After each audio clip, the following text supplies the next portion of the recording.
नमस्कार साथियों, आइए सुनते हैं कहानी सोने की कंठी। लेखिका है सुभद्रा कुमारी चौहान जी। बिंदु पोस्टमैन की लड़की थी। उसका पिता राय साहब निर्मल चंद की कोठी के सागर पेशे की कोठरी में किराए से रहता था। पोस्टमैन की आमदनी ही कितनी, खर्च सदा ही आमदनी से कुछ ज़्यादा हो जाया करता था। इसीलिए बिंदु और उसकी माँ को अच्छे गहने और कपड़े कभी नसीब ना हुए। बिंदु रूपवती थी और उसको अच्छे अच्छे गहने कपड़ों का शौक था। स्त्रियां स्वभावतः सौंदर्य की उपासिका होती हैं। जो जितनी अधिक सुंदर होती है, उनकी सौंदर्य उपासना उतनी ही अधिक बड़ी चढ़ी होती है। किंतु सुंदरी बिंदु गहनों और कपड़ों के लिए तरसा करती थी।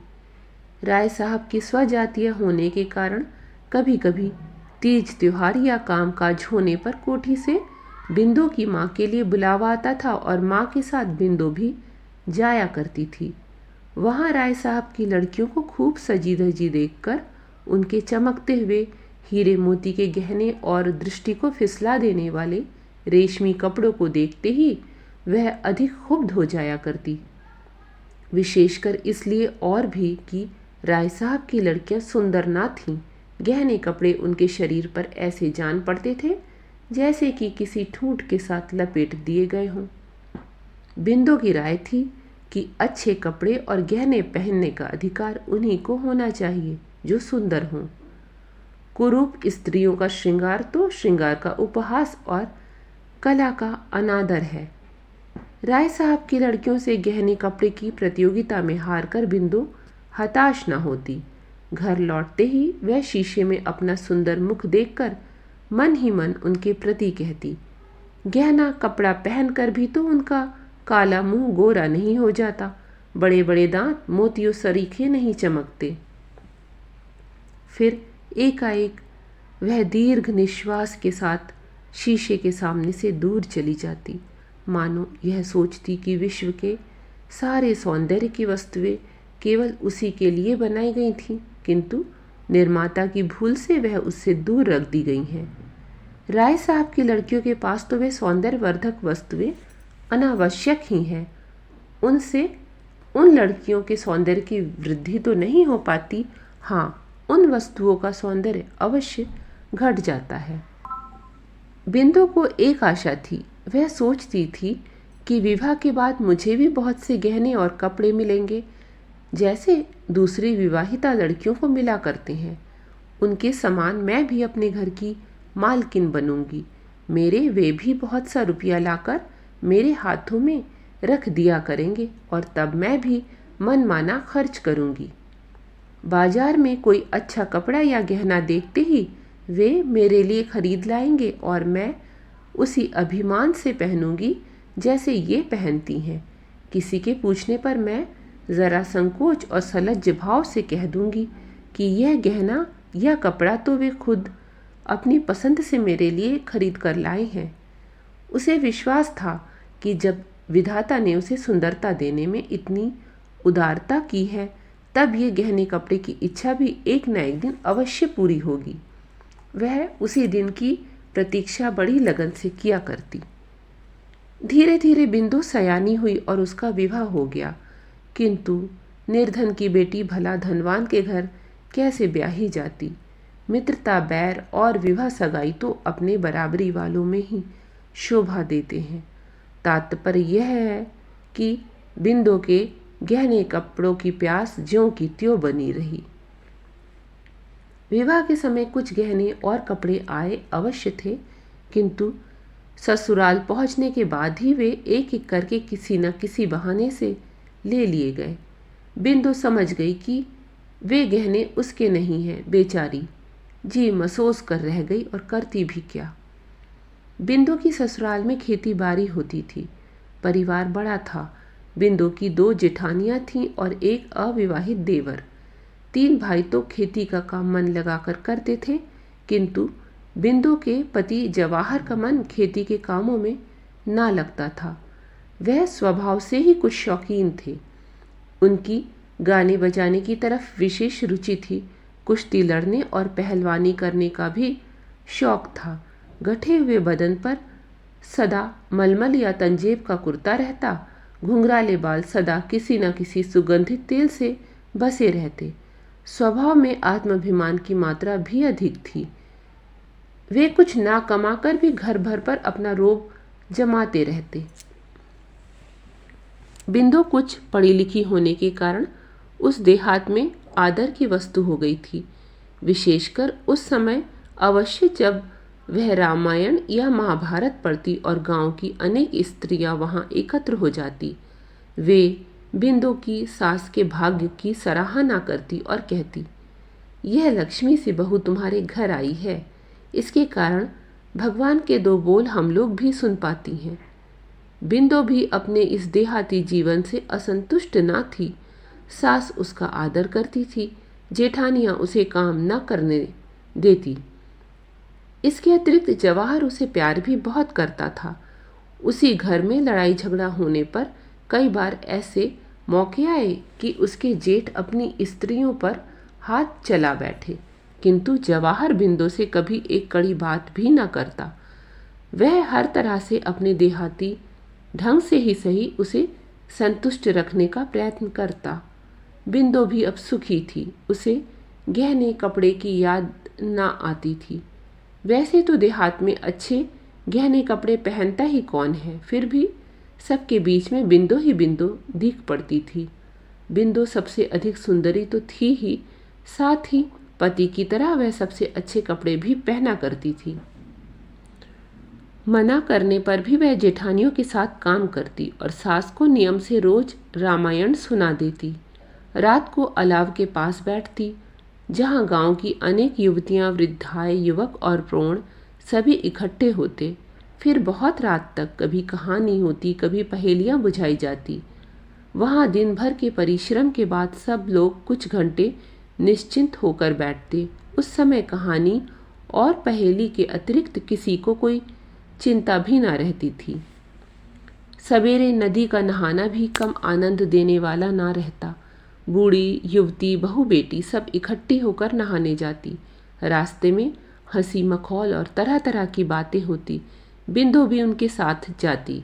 नदी में नहाना उसे विशेष प्रिय था और कभी कभी जब वह बिरहा गाते हुए दूर से आती हुई अपने पति की आवाज़ सुनती, या जब वह देखती कि उसका पति अपनी मस्त आवाज़ में खुदा गवाह है हम तुमको प्यार करते हैं गा रहा है, तो उसे प्रतीत होता कि जवाहर उसी को लक्ष्य करके कह रहा है।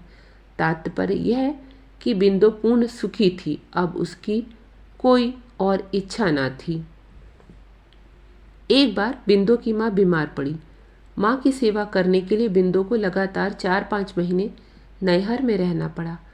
फिर उसकी आंखों के सामने वही राय साहब की लड़कियां और वही गहने कपड़ों का प्रदर्शन होने लगा। उसकी सोई हुई आभूषणों की आकांक्षा फिर से जाग उठी। वह सोचने लगी, क्या इस जीवन में मेरी अभिलाषा कभी पूरी न होगी? तो फिर ईश्वर ने मुझे इतना रूप ही क्यों दिया? किंतु विधि के विधान पर किसका जोर चलता। राय साहब निर्मल चंद 40 के उस पार पहुंच चुके थे, फिर भी उनमें रसिकता की मात्रा आवश्यकता से अधिक थी। वे प्रायः सिनेमा देखने जाया करते थे। किसी अच्छी कहानी की एक्टिंग के लिए केवल नहीं, केवल सुंदर चेहरों को देखने के लिए उन्होंने सब तीर्थ भी कर डाले थे और प्रायः पर्वों पर सब काम छोड़कर भी वे स्नान घाटों पर पहुंच जाते थे।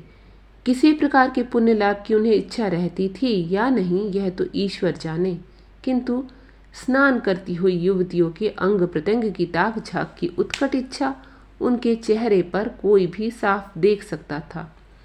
वे कश्मीर और नैनीताल भी अक्सर गर्मी की छुट्टियों में जाया करते थे, किंतु वे जलवायु परिवर्तन के लिए जाते थे या और किसी उद्देश्य से, यह नहीं कहा जा सकता। वे सुंदर स्त्रियों के पीछे अनायास ही मीलों का चक्कर अवश्य लगा लेते थे। वे बहुत कुरूप थे, इसीलिए सुंदरी की बात तो अलग रखिए, कोई कुरूप से कुरूप स्त्री भी उनकी तरफ आंख उठाकर देखने में अपना अपमान समझती थी। इसीलिए प्रायः गंदे मजाक करके ही वे अपनी वासना की तृप्ति कर लिया करते थे। इसके अतिरिक्त वे परोपकारी भी थे। उनके घर एक नामी गिरामी वैद्यराज रहा करते थे, जो राय साहब के मित्रों और उनके आश्रित निर्धनों का मुफ्त इलाज करते थे। उनका दवा खाना राय साहब की बैठक से लगा था। मरीजों को दवा लेने के लिए राय साहब की बैठक से होकर ही वैद्यराज के पास जाना पड़ता था। बिंदु की माँ का इलाज भी यही वैद्यराज करते थे। घर में और कोई ना होने के कारण बिंदु को ही माँ के लिए दवा लानी पड़ती थी। एक दिन दोपहर को बिंदु जब दवा लेने गई तो उसने देखा कि राय साहब के पास एक सुनार कई तरह के गहने फैलाए बैठा है। सहसा इस प्रकार के गहनों की प्रदर्शनी सामने देखकर इतने दिनों की सोई हुई बिंदु की गहनों की उत्कंठा फिर से जागृत हो उठी। क्षण भर के लिए वह भूल गई कि वह यहाँ किस लिए आई है। वह उत्सुकतापूर्वक उन फैले हुए गहनों के पास बैठ गई और बड़े चाव से उन्हें उठा उठाकर देखने लगी। उनमें से 3 लड़की एक कंठी थी जो बिंदु को बहुत पसंद आई। उसने उस कंठी को कई बार उठाया और रखा और अंत में एक ठंडी सांस के साथ वह उसे वहीं रखकर अलग खड़ी हो गई। राय साहब ने भी वही कंठी पसंद की। बाकी गहने वापस करके सुनार को दाम देने के लिए दूसरे दिन बुलाकर उन्होंने उसे रवाना कर दिया।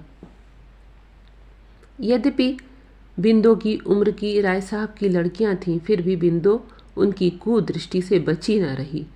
उसके इस समय के हार्दिक भाव राय साहब अच्छी तरह ताड़ गए और वार करने का यही उपयुक्त समय देखकर वे हंसते हुए बोले, बिंदु, यह कंठी तुम्हें बहुत पसंद आई है, पहनोगी? एक प्रकार की अव्यक्त आशा से बिंदु का चेहरा खिल उठा, पर यह प्रसन्नता क्षणिक थी। वह गंभीर होकर बोली, नहीं, मैं नहीं पहनूंगी। गहने गरीबों के लिए नहीं होते। राय साहब बोले, गहने तो गरीब अमीर सभी के लिए होते हैं। फिर तुम्हारी तरह का गरीब तो इच्छा करते ही मनमाना गहना पा सकता है। सो कैसे? बिंदु ने पूछा। गहनों की इच्छा तो मुझे सदा से रही है, पर वे मुझे कभी नहीं मिले और न जीवन भर मिलेंगे, यह मैं अच्छी तरह जानती हूँ। राय साहब धीरे धीरे बिंदु की तरफ आते हुए बोले, जीवन भर की बात तो अलग रही बिंदु, यह कंठी तुम्हें इसी समय मिल सकती है। केवल तुम्हारी इच्छा करने भर की देर है। तुम्हारे ऊपर एक क्या ऐसी लाखों कंठियाँ निछावर की जा सकती हैं। पर बिंदु, यदि तुम मेरे मन को समझती। राय साहब के आरक्त चेहरे और हिंसक पशु की तरह आंखों को देखते हुए बिंदु सिहर उठी और 2 कदम पीछे हटकर बोली, आप मुझे दवा दिलवा दें, मैं जाऊं, अम्मा अकेली हैं। उसने इस बात को इतने जोर जोर से कहा जिससे अंदर आवाज पहुंच सके। वह शीघ्र ही दवा लेकर लौटी। उसने मन ही मन सोचा, अब मैं दवा लेने नहीं जाऊंगी। राय साहब की नीयत ठिकाने नहीं है। मैंने समझा था कि वह बेटी समझकर मुझे कंठी देना चाहते हैं, परंतु वे तो सतीत्व के मोल उसे बेचना चाहते हैं। चूल्हे में जाए ऐसी कंठी मुझे नहीं चाहिए विधाता। सतीत्व कंठी से कई गुना ज्यादा कीमती है, किंतु इतने पर भी उस कंठी को वह भूल न सकी। रह रहकर कंठी उसकी आंखों के आगे झूलने लगी। फिर उसने एक युक्ति सोची। यह हो सकता है कि जैसे वह मुझे छलना चाहते हैं, मैं भी उन्हें छल लूं, उनसे कंठी ले लूं, फिर बचकर भाग जाऊं। ऐसे अनेक तरह के संकल्प विकल्प करती हुई बिंदु सो गई। दूसरे दिन दोपहर को बिंदु को फिर दवा लेने जाना पड़ा। पहुंचकर उसने देखा कि राय साहब के मसनद के पास उसी तरह की 4 कंठियां पड़ी हैं। बिंदु के पहुंचते ही राय साहब ने उसे बैठने के लिए कहा। बिंदु बैठ गई। कल उसने जितने संकल्प किए थे उसे इस समय याद न रहे। कंठियों की चकाचौंध के सामने बिंदु को सब कुछ भूल गया। बिंदु के सामने ही राय साहब ने एक कंठी को तौलाकर उसकी कीमत 250 रुपये सुनार को देकर विदा कर दिया। बिंदु चकित दृष्टि से उस कंठी की और कभी उन रुपयों की तरफ देखती थी। व्यापारी के जाते ही जैसे उसकी तंद्रा टूटी। वह उठकर खड़ी हो गई, बोली, दवा दिलवा दीजिए, मैं जाऊं, देर हो रही है। अभी कहाँ की देरी होने लगी। कहते कहते राय साहब ने एक कंठी बिंदु के गले में पहना दी और उसे जबरन पकड़कर एक शीशे के सम्मुख खड़ा कर दिया। फिर उसकी तरफ सतृष्ण नेत्रों से देखते हुए बोले, अपनी सुंदरता देखो। वहाँ बिंदु है या कोई दूसरी? बिंदु मंत्रमुग्ध सी देखती रह गई। वह अभी राय साहब की किसी बात का उत्तर भी ना दे पाई थी कि इसी समय उन्होंने अपने बड़े बड़े दांतों वाला मुंह बिंदु के होंठों पर धर दिया। बिंदु को जैसे बिच्छू ने डंक मार दिया हो। वह घबराई किंतु कुछ वश न चला। इस प्रकार कुछ तो कंठी के लालच में और कुछ राय साहब की जबरदस्ती के कारण उस दिन दोपहर के सन्नाटे में अभागी बिंदु अपने को खो बैठी। बेचारी को उस कंठी की बहुत बड़ी कीमत देनी पड़ी, परंतु उसके बाद फिर राय साहब के घर दवा लेने वह कभी न गई। उसके कुछ ही दिन बाद बिंदु ससुराल चली गई और उस कंठी को भी वह सबसे छिपाकर अपने साथ ले गई। ससुराल में लोगों के पूछने पर उसने यही बतलाया कि यह कंठी उसकी माँ ने उसे दी है, किंतु बिंदु ने उसे कभी पहना नहीं। पति के आग्रह करने पर जब कभी वह उसे घंटे आधे घंटे के लिए पहनती थी तो ऐसा मालूम होता था जैसे काला विषधर उसके गले से लिपटा हो।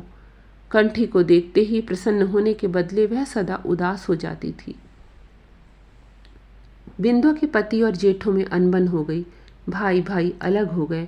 दूसरे भाई तो खेती करके खुशी खुशी आराम से रहने लगे, किंतु जवाहर से खेती का काम नहीं होता था, जिसका परिणाम यह हुआ कि सब लोग तो 4 पैसे कमाकर गहने कपड़े की फिक्र करने लगे। इधर जवाहर के घर फाके होने लगे। अभिमानी स्वभाव के कारण जवाहर अपनी विपत्ति भाइयों पर प्रकट न होने देता। अब पहलवानी छूट गई। मलमल तंजेब के कुर्ते मैले दिखने लगे। सिर में तेल भी कहाँ से मिलता जब खाने के लिए घर में अन्न का दाना भी ना रहता। बिंदु से पति का कष्ट ना देखा गया और उसने एक दिन कंठी निकालकर पति को बेचने के लिए दी।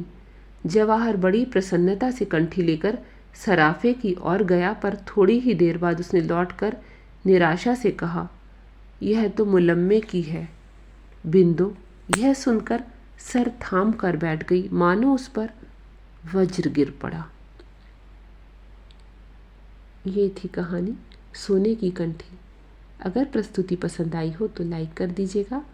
चैनल पर नए हो तो सब्सक्राइब कर लीजिएगा। धन्यवाद।